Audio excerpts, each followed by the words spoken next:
안녕하세요. 네, 우리 인사할까요? 주님이 승리 주십니다. 이렇게 인사하겠습니다.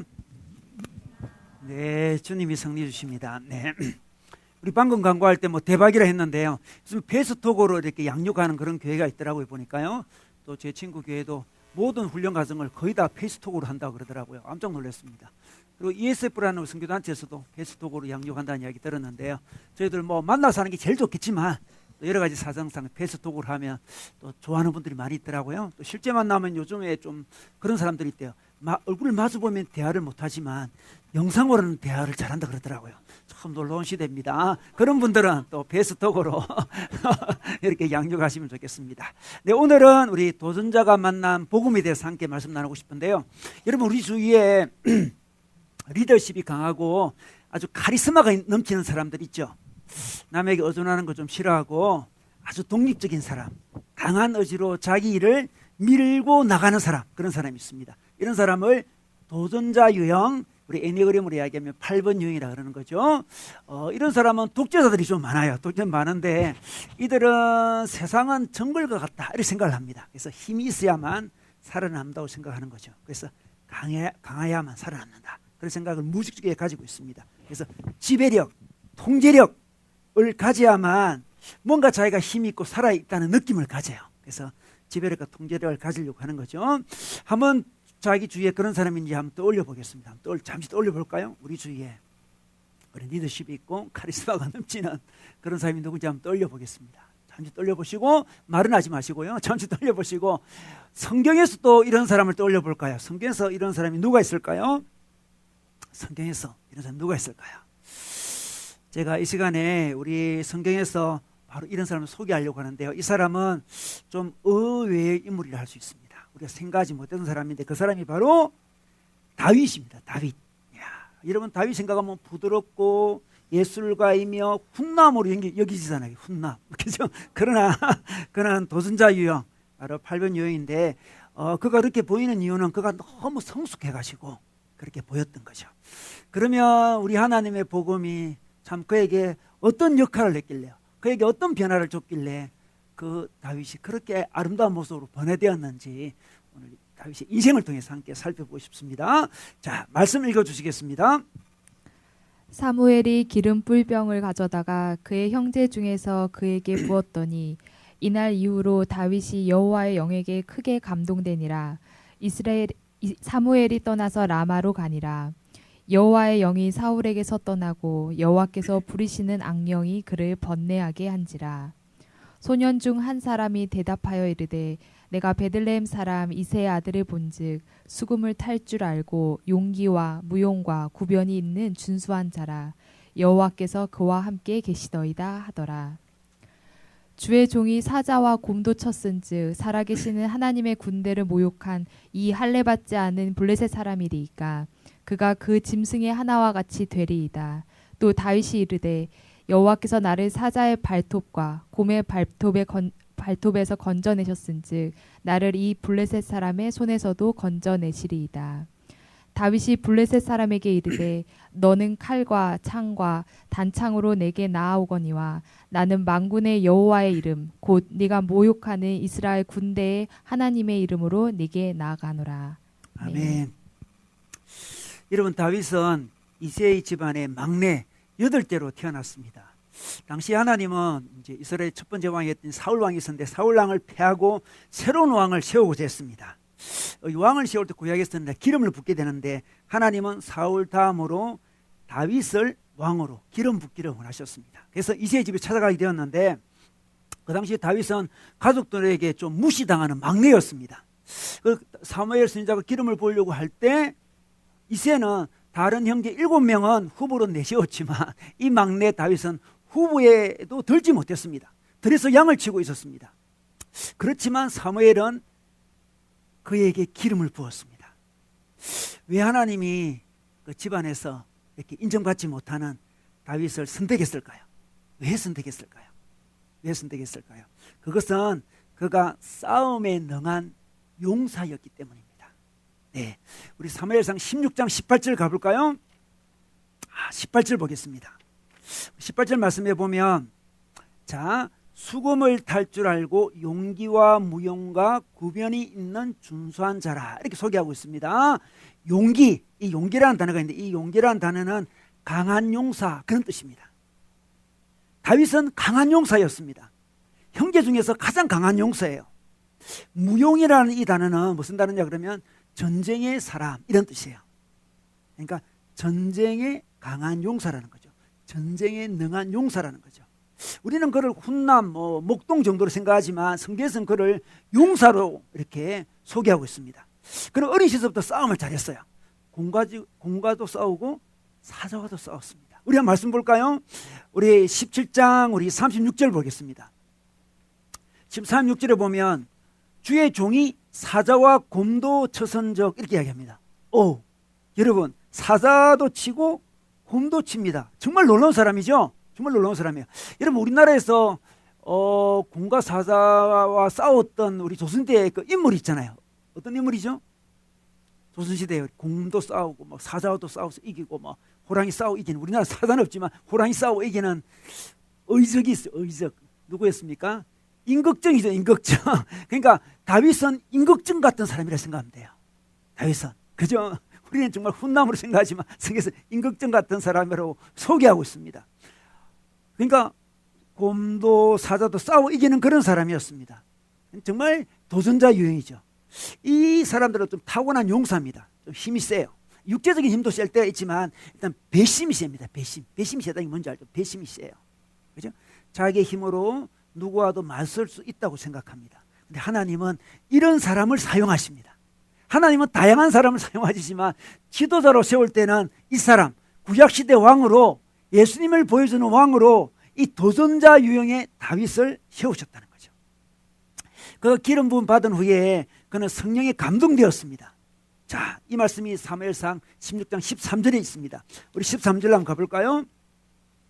13절에 보니까 그에게 부었더니 이날 이후로 다윗이 여호와의 영에 크게 감동되니라 이렇게 이야기합니다. 성령이 감동되었습니다. 자, 원래 싸움도 잘한 데다가 성령으로 감동도 받았습니다. 그런데 어떻습니까? 14절에 보니까 여호와의 영이 사울에게서 떠나고 이렇게 소개하고 있습니다. 여호와의 영이 다윗에게 임하고 사울에게는 떠났습니다. 대조적으로 보여주고 있는 거죠. 자, 영이 떠나니까 어떻게 됐습니까? 여호와께서 부리는 악령이 그를 번뇌하게 한지라 사울을 번뇌하게 했습니다. 사울이 너무 괴로웠어요. 그래서 사울이 다윗을 부르죠. 다윗이 수금을 탑니다. 그러니까 사울이 상쾌해지고 낫게 되고 악령이 떠나갔다. 그렇게 소개하고 있습니다. 그럼 어떻습니까? 다윗은 육적으로도 싸움을 잘하지만 성령이 임하니까 영적 전투도 잘하는 거 있죠. 영적 전쟁에도 능했습니다. 하나님 이런 사람을 쓰시기 원하십니다. 육적으로도 강하고 영적으로도 강해요. 육적인 싸움도 잘하고 영적인 싸움을 잘합니다. 물론 우리 모든 유형이 육적으로 싸움을 잘하는 사람들은 아니지만 하나님은 지도자로 세우려고 할 때 그런 사람을 쓰실 때가 있습니다. 육적으로 영적으로 그는 용사였습니다. 그래서 사울이 그를 사랑해서 그의 무기를 드는 자로 삼았다. 그런 말씀이 있어요. 무기를 드는 자, 경호실장으로 삼았다는 거죠. 얼마나 싸움을 잘했는지 또 얼마나 영적으로 권능이 있는지 알아봤다는 거죠. 하나님은 원래 강한 자에게 성령을 더하셔서 하나님의 왕으로, 하나님의 지도자로 세우기 원하십니다. 그게 바로 다윗이었습니다. 그가 얼마나 싸움을 잘했는지 이제 17장부터 또 나타나게 되는데 17장에 보면 누구랑 싸웁니까? 바로 골리앗과 싸웁니다. 골리앗과 싸워요. 여러분 당시 전쟁은 이쪽 나라의 제일 힘센 장수와 이쪽 나라의 힘센 장수가 1대1로 맞붙게 되어 있습니다. 여러분 우리 전쟁 영화 보면 그렇잖아요. 1대1로 맞붙어요. 그냥 맞붙으면 많은 사람이 죽으니까 좀 인구를 좀 아껴야 되잖아요. 병력을. 그래서 1대1로 맞붙습니다. 1대1로 맞붙어요. 이 블레셋의 장수인 골리앗이 나왔습니다. 이스라엘 모든 사람들이 두려워서 아무도 나서질 못했어요. 아무도 나서지 못했습니다. 그런데 그때 누가 나섰습니까? 다윗이 나섰어요. 다윗이 그때 뭐 군사도 아니었습니다. 다윗이 형들 이렇게 도시락 갖다 주려고 한 거예요. 갔다가 그 장면을 보고 났습니다. 싸우겠다는 거죠. 도전합니다. 도전자죠. 다윗이 도전자라는 걸 여기서 딱 볼 수 있는 거죠. 다윗은 도전할 수 있는 사람입니다. 골리앗에게 도전합니다. 이것은 단순히 인간적인 도전이 아니에요. 인간적으로 뭐 싸워 이기자 그런 정도가 아니었습니다. 이 도전은 신앙의 도전이죠. 여러분 우리 도전자들도 있잖아요. 무조건 도전하는 게 아니에요. 우리 8번 용의 사람들한테 들어보면 자기들도 이길 만한 싸움만 한대요.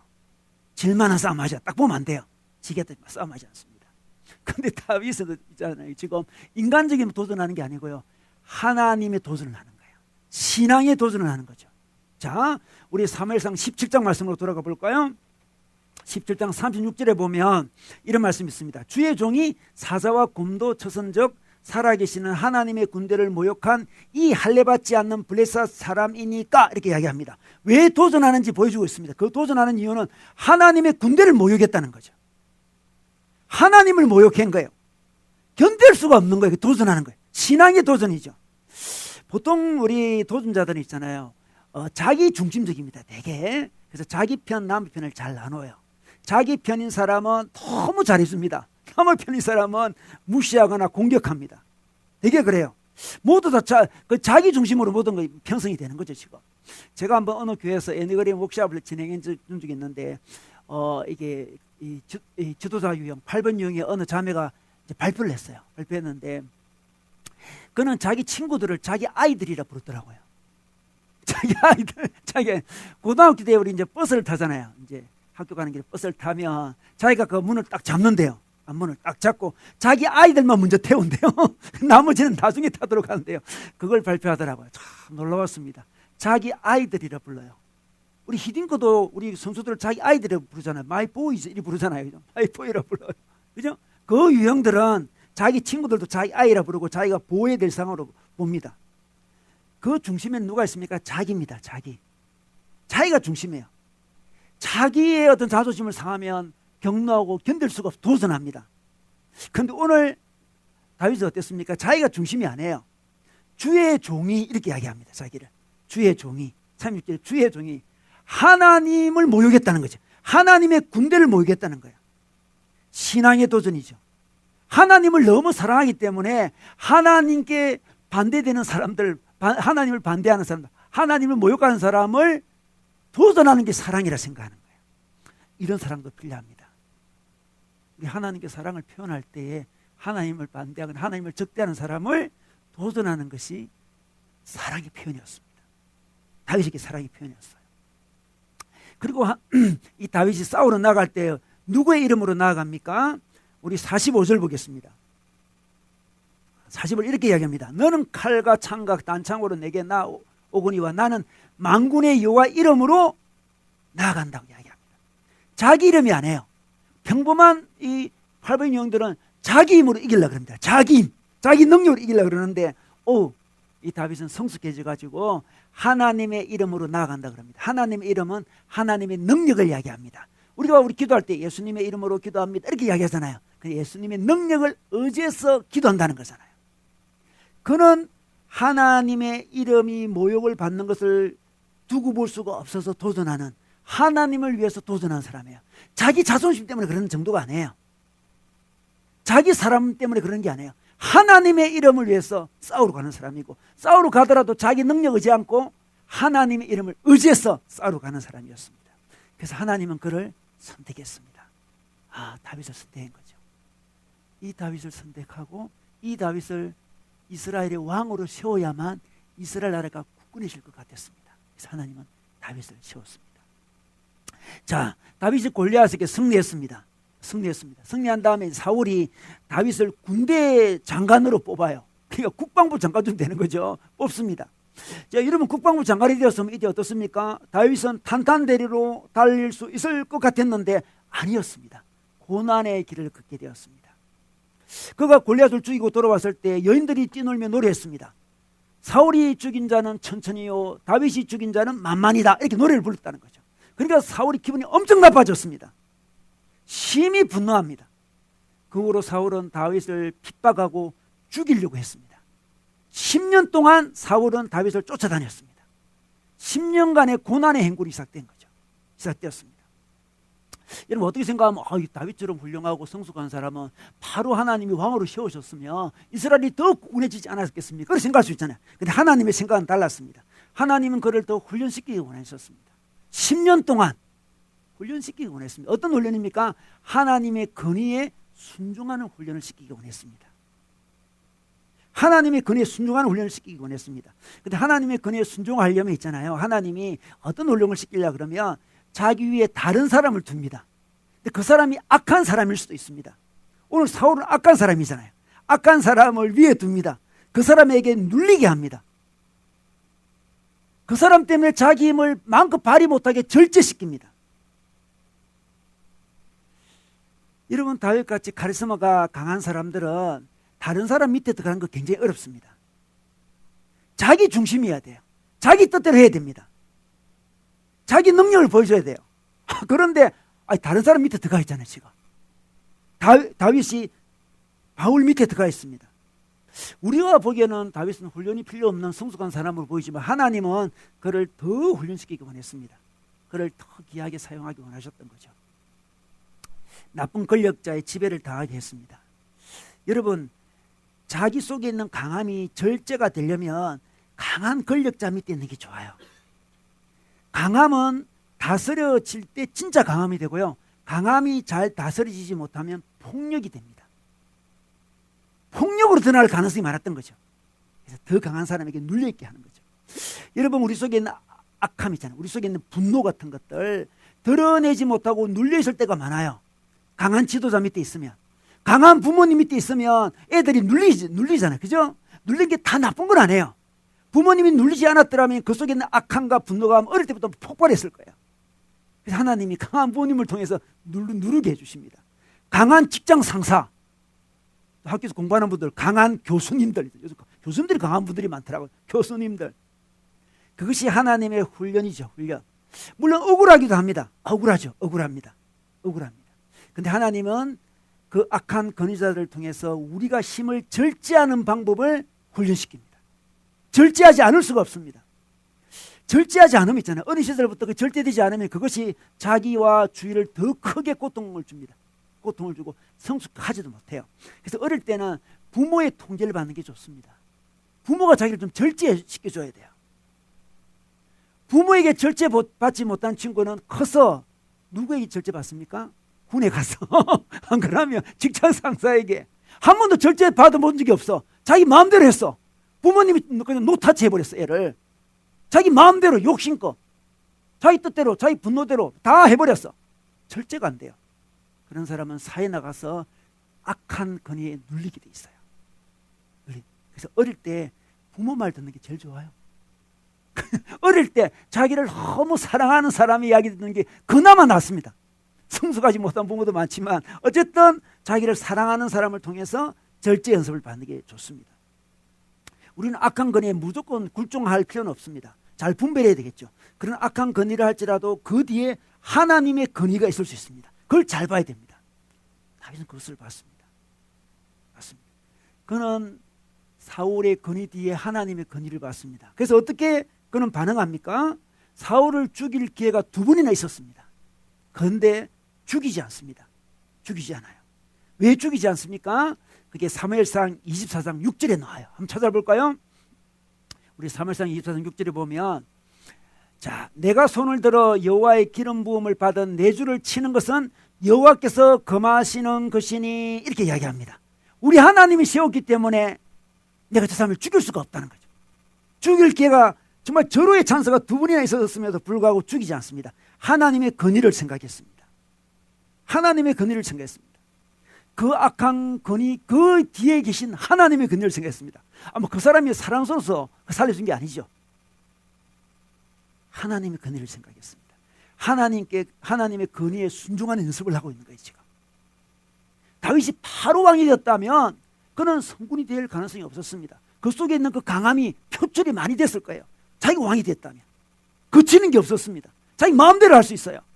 근데 하나님은 그를 훈련시키기 원했습니다. 하나님께 자꾸 절제당하고 하나님의 권위에 순종하는 연습을 하기를 원하셨습니다. 그 연습이 눈에 보이는 사람을 통해서 연습시킨다는 거죠.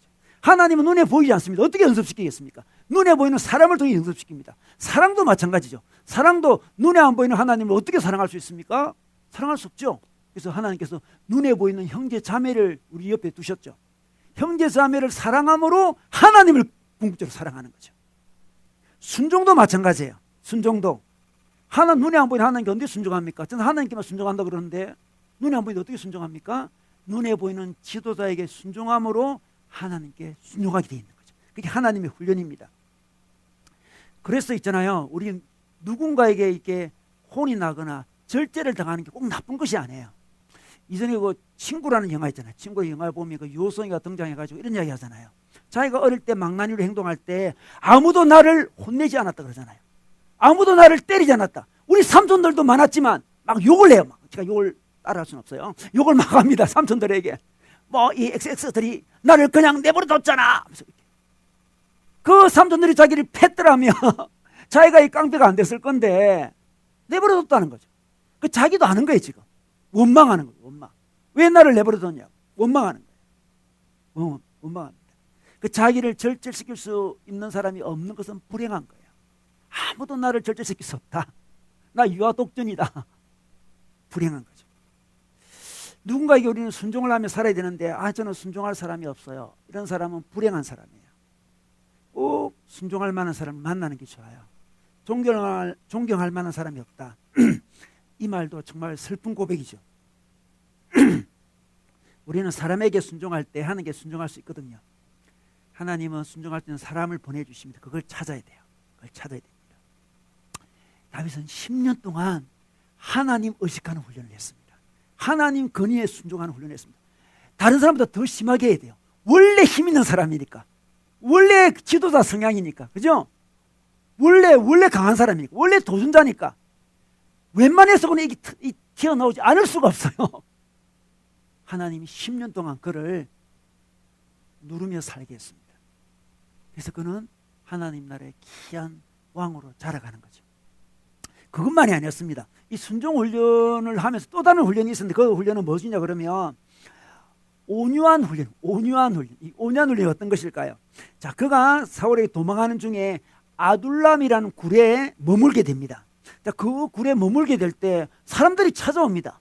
그 22장 볼까요? 22장 1절에 2절 보면 자, 다윗이 그곳을 떠나 아둘람 굴에 도망을 했습니다. 도망했을 때 누가 찾아옵니다. 그의 형제와 아버지의 온 집이 그에게 내려와서 그에게 이르렀다 그러고 또 누가 옵니까? 2절에 보니까 한란당한 모든 자, 빚진 모든 자, 빚진 사람은 왜 좀 언제 모르겠어요. 빚진 모든 자, 마음이 원통한 자가 다 그에게 모였다 했습니다. 그는 그들의 우두머리가 되었는데 그와 함께한 자가 400명 가량이었더라.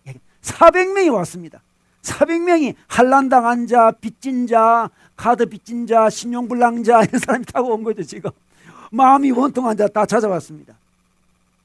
이런 원래 이제 8번 유형들은 이 약한 사람 도와주는 걸 좀 좋아하긴 해요. 그 도와준다기보다 사실 도와주면서 다스리기를 원하는 거예요. 그게 다스리기를 좋아합니다. 그러면서 자기 권력을 누리고 싶어하는 사람들인데 지금 있잖아요. 다윗은 도망다니고 있는 상황이에요. 지금 남을 도와줄 처지가 아니에요. 지금 어찌 보면 자기를 보호해줄 부하들이 필요한 거죠. 지금 이 부하 될 것 같지가 않아. 가만히 보니까 자기의 도움이 필요한 사람이에요. 약한 사람입니다. 그런데 이때 그는 우두머리가 됩니다. 피하지 않습니다. 하나님의 뜻이라는 걸 알게 된 거죠. 하나님이 이 사람들 내게 보냈구나. 내가 이 사람들을 보호해야지. 보호하게 됩니다. 우리 이제 8번 유형들이 성숙해지면 2번 유형의 그 조력자의 모습을 띠거든요. 남을 도와주는 모습을 띱니다. 딱 그 모습을 띠고 있습니다. 은혜가 임하니까. 그들은 강한 리더가 되고 싶던데 하나님은 강한 리더도 중요하지만 부드럽고 온유한 리더도 중요해요. 그래서 온유한 리더로 세우기 위해서 이 조화를 이룬 리더로 세우기 위해서 이 사람들 주위에 약한 자들을 보내주시고 그들을 돌보게 해주십니다. 돌보게 해주십니다. 우리 인간은 강함과 약함을 동시에 가지고 있잖아요. 이 8번들도 자기 약함이 있어요. 내면은 그렇게 강하지 않습니다. 그렇지 강하게 느끼셔서 그러지 않습니다. 그냥 자기의 약함을 보여주기 싫으니까 힘드니까 그냥 약한 사람들, 무능한 사람을 그냥 경멸하는 거죠. 약간 투사 같은 거죠. 투사 같은 거. 자기 속에 있는 약함을 보기 싫으니까 약한 사람을 이렇게 무시하는 거예요. 허약하고 뭐 온순하고 뭐 다정다감하고 이런 거 별로 좋아하지 않습니다. 강하게 결판내고 싸우고 이런 거 굉장히 좋아하는 사람이죠. 근데 자기 내면은 누구보다 순수하고 어린아이 같은 마음의 속살이 있거든요. 속살이 있습니다. 그 속살을 잘 안 보여줘요. 아주 소수에게만 보여줍니다. 그런데 이 자기 마음을 보게 하려면 어떻게 됩니까? 주위에 약한 사람이 많아야 돼요. 약한 사람을 도와주다 보면 자기 속을 보게 됩니다. 나도 이런 것들이 내 마음속에 있지 하면서 자기 속을 나누게 되는 거죠. 8번들이 자기 내면을 나눌 때 진짜 강건한 사람이 됩니다. 내 외면도 강건한데 내면도 정직하고 솔직해지면 더 강건한 사람이 되거든요. 하나님 그렇게 인도하시는 거죠. 인도하십니다. 거친 우리 8번 아버지가 있잖아요. 부드러워지는 방법은 이 딸들이 좀 태어나야 돼요. 딸들이. 이 약한 딸들이 태어나야 돼요. 그 딸들을 돌보면서 정말 한없이 부드러워지는 지도자가 됩니다. 하나님이 다윗을 강건하면서도 또 부드럽고 온유한 리더로 세우기 위해서 주위의 약한 자들을 우리에게 보내주시는 거죠. 우리에게 보내주십니다. 그 약한 자들을 돕는 것은 사실 자기를 돕는 거예요. 약한 자들을 돕는 것은 그 사람만 돕는 게 아니고 자기를 돕는 거예요. 자기도 약한 자니까. 자기 약한 자라는 것을 부인하고 살았는데 약한 자를 도우면서 인정하게 됩니다. 그래, 내가 약한 자지. 솔직해지는 거죠. 이 8번이 솔직해지기 정말 어렵거든요. 솔직해집니다. 나 약하다. 나에게 부족하다. 이렇게 고백합니다. 그러면서 점점 하나님 보시기에 더 강건한 자로 세워져 가는 거죠. 자, 이렇게 세워져 가고 있습니다. 자, 이렇게 해서 이제 왕이 되었습니다. 왕이 되고 20년이 지났습니다. 이제 나라가 안정이 되었습니다. 자, 이만하면 됐다고 생각할 때가 된 거죠. 20년 지났으니까. 이때가 이제 굉장히 위험해요. 좀 약간 느슨해졌습니다. 영적인 관리도 잘 못했습니다. 이때 이 8번 유형, 이 도전자 유형의 죄가 드러납니다. 이 사람들의 죄는 뭘까요? 정욕입니다. 정욕. 강한 욕심이죠. 욕심. 그래서 어떻게 했습니까? 바세바라는 여인을 범하게 됩니다. 임신을 시켜요. 자기 죄를 감추려고 전장에 나가 있는 남편 우리아를 소환합니다. 휴가를 주는 거죠. 그 남편 우리아가 너무나 충성스러운 부하여가지고 전장 중에 집에서 우리 아내랑 뭐 잘 수가 없습니다. 집에 안 들어가요. 그래. 그래서 그를 최전선으로 보냅니다. 그래서 그를 죽게 만들었습니다. 그리고 그 바세바를 자기 아내로 삼았습니다. 근데 전혀 양심의 가책도 느끼지 않고 죄의식도 없고 그렇습니다. 놀랍죠? 어떻게 다윗이 이렇게 됐을까요? 왕이 된 지 20년이 지났습니다. 모든 것이 안정되었습니다. 이만하면 됐다고 생각하고 있었습니다. 그때 우리는 자기 속에 있는 죄가 드러날 때가 많죠. 그 죄는 바로 파렴치함이죠. 파렴치함. 이 도전자의 죄는 파렴치함이거든요. 다른 사람의 여인을 빼앗았습니다. 아내를 빼앗았습니다. 그리고 그 충직스러운 우리아를 죽게 했습니다. 그리고 그 아내를 빼앗아서 자기 아내로 삼아요. 얼마나 파렴치합니까? 그리고 죄의식도 없어요. 양심의 가책도 없습니다. 무자비합니다. 성숙하지 못할 때 바로 이 모습이 8번의 모습이죠. 우리 독재자들 중에 이런 사람들이 많이 있잖아요. 역사에 등장하는 수많은 독재자들은 바로 이런 모습이에요. 이때 하나님은 그를 내버려두지 아니하시고 누구를 보내십니까? 나단 선지자를 보내죠. 나단 선지자 그에 가서 이야기를 합니다. 어떤 이야기를 합니까? 어떤 부유한 사람이 있었는데 그 사람에게는 양도 많고 소도 많았다. 그런데 옆집에 아주 가난한 사람이 있었는데 작은 암양 새끼 하나만 가지고 있는 너무너무 가난한 집안이었다. 그런데 부잣집에 한 친구가 방문했는데 그 부자는 자기 가축 중에 하나를 잡아가 대접하지 않고 가난한 집에 있는 그 하나밖에 없는 암양 그것을 빼앗아서 친구에게 대접했다. 이렇게 이야기합니다. 이때 어떡합니까? 다윗이 분노합니다. 분노합니다. 자, 분노하면서 그가 하는 말을 한번 들어봅시다. 사무엘하 12장 5절 보겠습니다. 자, 다윗이 그 사람으로 말미암아 노하여 분노합니다. 나단에게 이르되 여호와의 살아계심을 두고 맹세하노니 이 일을 행한 그 사람은 마땅히 죽을 자라. 이렇게 이야기합니다. 너무나 화가 나가지고 뭐 이런 인간이 있어 죽어야 돼. 이렇게 하겠습니다. 그것도 맹세까지 합니다. 여호와의 이름으로 맹세까지 해요. 하나님의 살아계심을 두고 맹세하노니 그 사람은 죽어야 돼. 분노. 이 8번의 분노가 드러납니다. 정말 자기 중심적인 분노죠. 자기는 그죠? 남에게만 적용하는 분노예요. 하나님의 거룩한 분노가 아니죠. 자기의 분노입니다. 자기가 정의의 사도라고 생각할 때가 많아요. 자기여입니다. 자기여. 8번이 분노할 때 보면 정말 하나님의 분노가 아니고 자기 자존심이 나쁘거나 자기 기분 나쁘다는 거죠. 크게 분노합니다. 이 성령이 떠나면 자기 의에 분노한 사람이 많이 생깁니다. 들어보면 자기 의입니다. 자기 기준이에요. 그 기준도 남에게만 적용되는 기준이에요. 자기한테 적용되지 않습니다. 마땅히 죽을 자라 이렇게 이야기합니다. 그 당시 율법에 따르면 다른 사람의 양을 빼앗으면 4배만 갚아주면 돼요. 이 죽을 죄는 안 해요, 여러분. 4배만 갚아줍니다. 그러면 왕이니까 나쁜 죄를 지었네, 법에 따라 4배 갚아, 이렇게 끝날 거예요. 그런데 분노해가 있죠. 죽어야 돼 이렇게 이야기합니다. 이게 바로 이 도전자들의 그 속에 있는 분노가 얼마나 강한지를 보여주고 있는 거죠. 분노할 때 잘 봐야 됩니다. 내가 왜 분노하는지, 무슨 의로 분노하는지 봐야 됩니다. 다윗은 분노하고 있습니다. 딱 분노했을 때 나단이 그에게 이야기합니다. 그 사람이 바로 당신입니다 이렇게 이야기해요. 당신입니다. 직면시킵니다. 직면시킵니다. 대부분의 그 보통 발본들 이런 상황에서는 부인합니다. 부정하죠. 그런데 다윗은 그래도 은혜가 있는 사람, 영성이 있는 사람입니다. 성령이 있는 사람이에요. 그래서 그 자리에서 죄를 고백합니다. 그게 바로 사무엘하 12장 13절이에요. 우리 한번 볼까요? 다윗이 나단에게 이르되 내가 여호와께 죄를 범하였노라 이렇게, 내가 하나님께 죄를 범했습니다 이렇게 고백합니다. 8번의 방어 기제는 부정이거든. 부정해요. 남에게는 높은 잣대를 잘 갖다 대지만 자기에게는 갖다 대지 않습니다. 자기의 죄, 자기의 약점, 자기의 부족함은 자꾸 좀 부정해요. 약해 보이는 게 너무 싫기 때문에 자꾸 부정합니다. 잘못됐다 소리하는 게 너무 어려워요. 이 어린애들 중에 8번 어린이들 보면 아버지가 아무리 때려도 잘못된 말 안 해요. 있어요. 때려라. 끝까지 잘못된 이야기 안 하는 그런 친구들 있죠. 이를 악물고 굴복하지 않습니다. 맞지 마. 제가 이전에 애니어그램 이제 공부할 때 있어요. 강사 과정 그런 거 했었는데 그때 이제 다양한 종교에서 왔어요. 그래서 스님도 많이 오시고 스님도 많이 오시고 목사님도 많이 오셨는데 이제 같이 교제하면서 이제 스님이 있었어요. 스님이 8번 유형의 스님이 있었습니다. 예, 8번 스님이셨는데 그것이 이제 아주 옛날 이야기로 그분이 저보다 훨씬 나이가 많은 분이었는데 이제 워크숍을 어떻게 오셨는지 오셨더라고. 워크숍을 쭉 하면서 이제 마지막에 8번 대표로 나가서 발표하더라고. 발표하는데 이렇게 발표했습니다. 우리 8번들도 잘못할 수 있습니다. 이렇게 하겠습니다.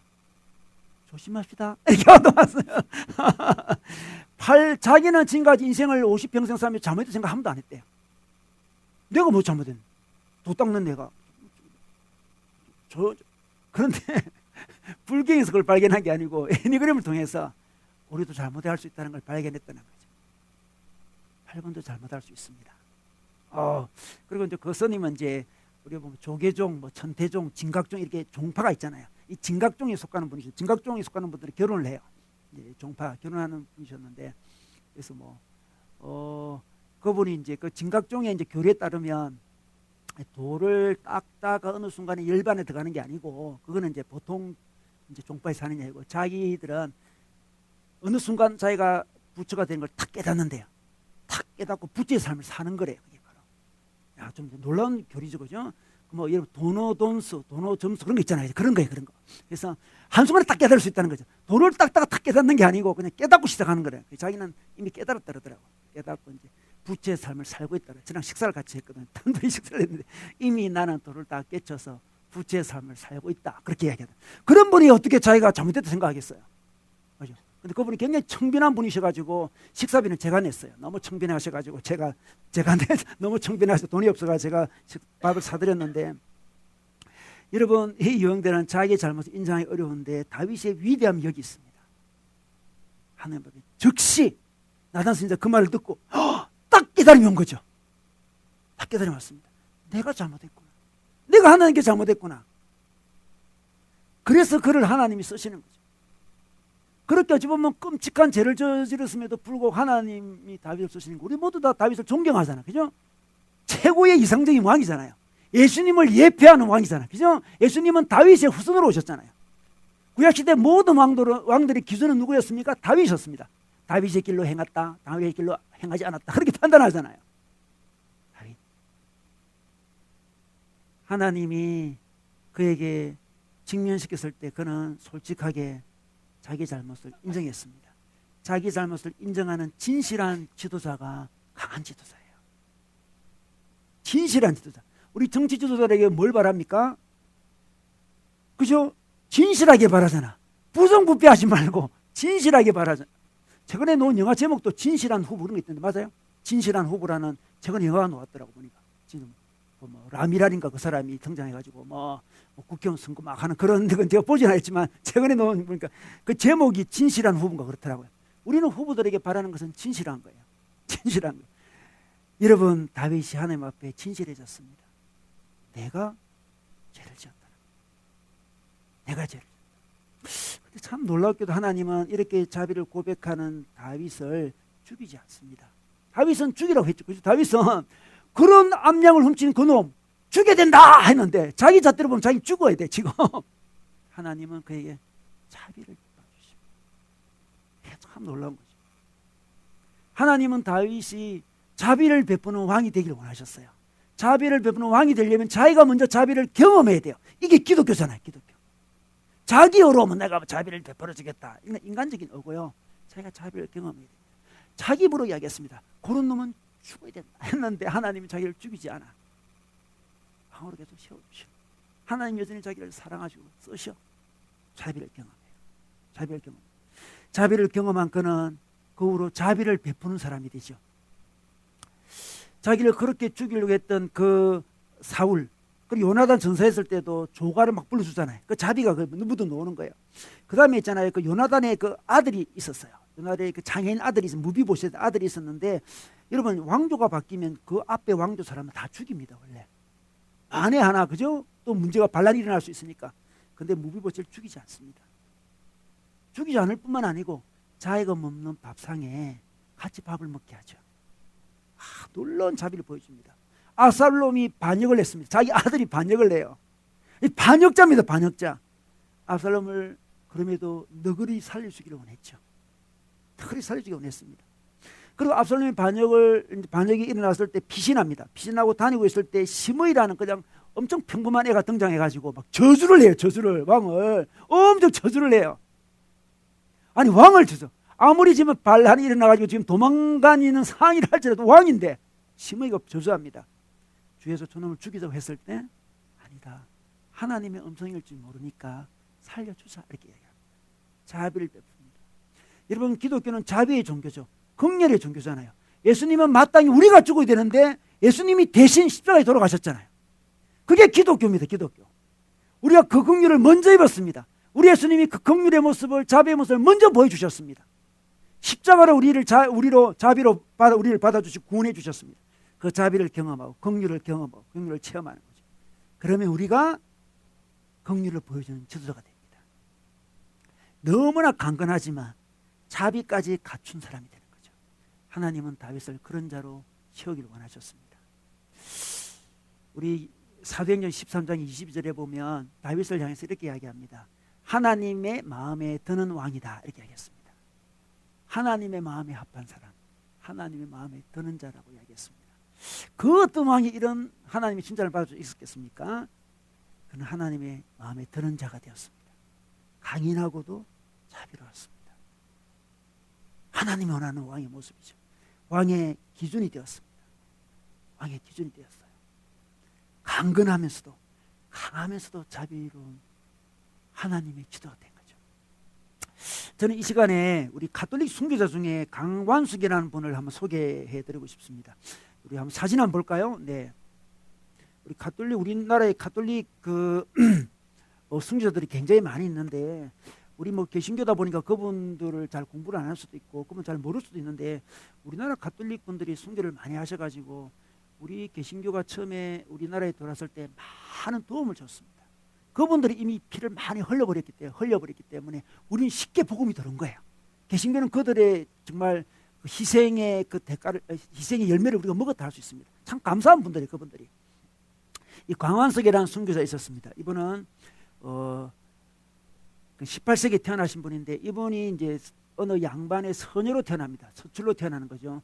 태어나다 보니까 신분의 제약이 있잖아요. 또 여자라는 신분의 제약도 있었습니다. 그래서 어릴 때부터 너무 고통스러웠어요. 삶이 너무너무 고통스러웠어요. 그 기회만 되면 자기는 그냥 선임이 되고 싶었어요. 속세를 떠나 선임이 되고 싶었는데 그러다가 그 홍지용이라는 남자에게 후처로 이제 시집을 가게 돼요. 후처로 자기 서주리니까 후처로 가게 되었습니다. 그 남편이 성품이 별로 좋지 않았어요. 아주 용렬했습니다. 그래서 행복한 가정을 이루지 못했습니다. 그래서 늘 기회만 있으면 이 속세를 떠나야지, 이 속세를 떠나야지 하면서 선임이 되고 싶어 했는데 우연히 복음을 듣게 되었습니다. 하늘의 주인이 있고 세상의 주인인데 그분이 하나님이라는 복음을 듣게 되었어요. 그분의 사상에 따르면 이웃은 사랑해야 되고 만인은 다 평등하다. 그 말씀을 듣게 된 거예요. 만인이 다 평등하대요. 자기는 서술인데 내 인생이 이렇게 괴로운 것은 내가 서술로 태어났기 때문에, 처녀로 태어났기 때문에 그런데 너무나 기뻐서 믿게 되었습니다. 이분이 팔분형이 아주 강직한 사람이었습니다. 열정적으로 이제 복음을 믿게 되었고 열정적으로 자기 집안 사람과 주위 사람에게 복음을 전하게 되었습니다. 가톨릭 박해가 일어났습니다. 아는 박해가 일어나잖아요. 그 박해 가운데서 믿음을 버리지 않고 정말 열정적으로 그런 가운데 복음을 전했어요. 옆에 있는 남편이 두려웠습니다. 이 여자랑 같이 있으면 자기가 죽을 것 같으니까 이혼하자 했어요. 할수 이혼할 수밖에 없어요. 남편이 도망가 버렸습니다. 너무 겁이 나가지고 너무 믿음이 좋으니까 도망갔습니다. 혼자 남은 이 여인은 그런 가운데서 굴하지 않고 그 박해가 일어나니까 마음이 약해지는 사람, 흔들리는 사람, 그런 사람에게 찾아가서 위로해주고 용기를 북돋아줬습니다. 많은 사람이 그녀와 함께 있기만 하면 뭔가 믿음직하고 든든하고 보호받는 느낌이래요. 여러분 그런 사람 있잖아요. 그 사람과 함께 있으면 뭔가 든든하고 믿음직하고 보호받는 느낌. 바로 이 일단 성향 자체가 그래요. 믿음같이 들어가니까 너무나 아름다운 모습을 보여줬습니다. 그 당시 우리나라에 신부님이 한 분 계셨는데 여러분 그 주문모라는 중국 신부님이 계셨어요. 우리 한국 신부님이 아니고 중국 신부님이 그 당시 계셨는데 그러니까 교황청에서 신부를 계속 보내달라 그러니까 너무나 위험하니까 그래서 한국 사람처럼 생긴 중국 신부님을 보내주신 거예요. 그 중국 신부님이 주문모 신부님이 아주 훌륭한 분이에요. 이분이 그분이 이제 목회를 열심히 하고 있는데 이제 드디어 이제 발각됐죠. 중국 신부가 있다는 거 발각됐습니다. 그 포위망이 좁혀왔습니다. 좁혀오니까 이 강완석이라는 이분이 그 중국 신부님을 자기 안방에 숨겨요. 아녀자가 아니 남자를 숨기는 굉장히 이 보통 열정이 아니잖아요. 보통 모험이 아니에요. 굉장히 위대한 대범한 결정이잖아요. 자기 안방에 숨기니까 발견이 안 돼요. 자기 안방에 숨기니까 설마 아녀자의 안방에 남자 있을 생각을 못한 거죠. 6년 동안 잘 피해 다녔습니다.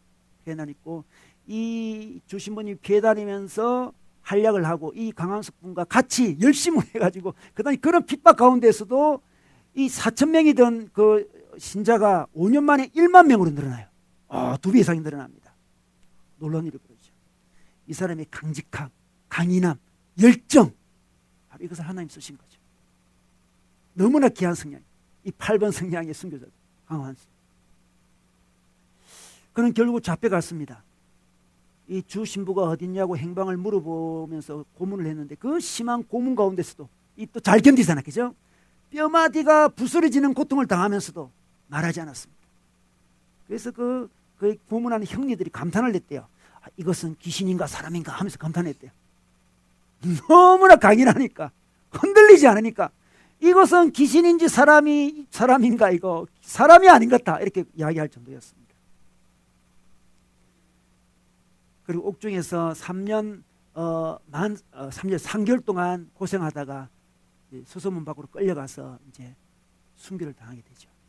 그리고 우리 주 신부님도 잡혀가서 순교를 당하게 되는데 그때 나이가 41살이었답니다. 41살. 하나님은 또 이런 귀한 성향의 사람을 사용하기 원하십니다. 우리 도전가 유형은 8번 유형은 하나님께서 특별히 창조하신 유형이죠. 이들을 통해서 공동체에 도전하기 원하세요.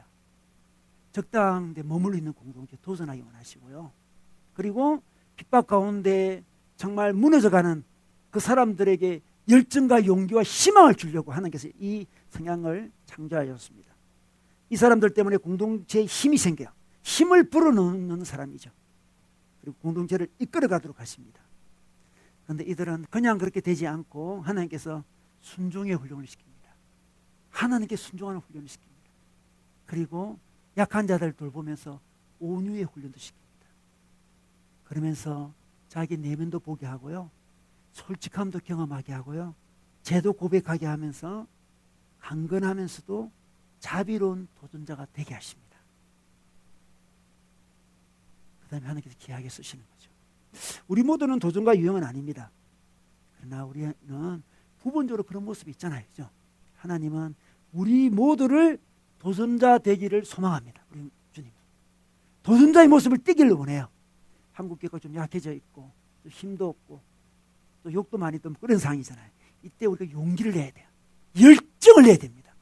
적당히 신앙생활을 하려고 그러고 하나님 나라를 세우는데 좀 이게 좀 뭡니까? 주저하고 자기 삶에 너무 바쁘고 그런 사람에게 하나님께서 이 도전자들 세우고 우리 모두를 도전자로 세우셔가지고 하나님 나라를 열정적으로 세우게 하십니다.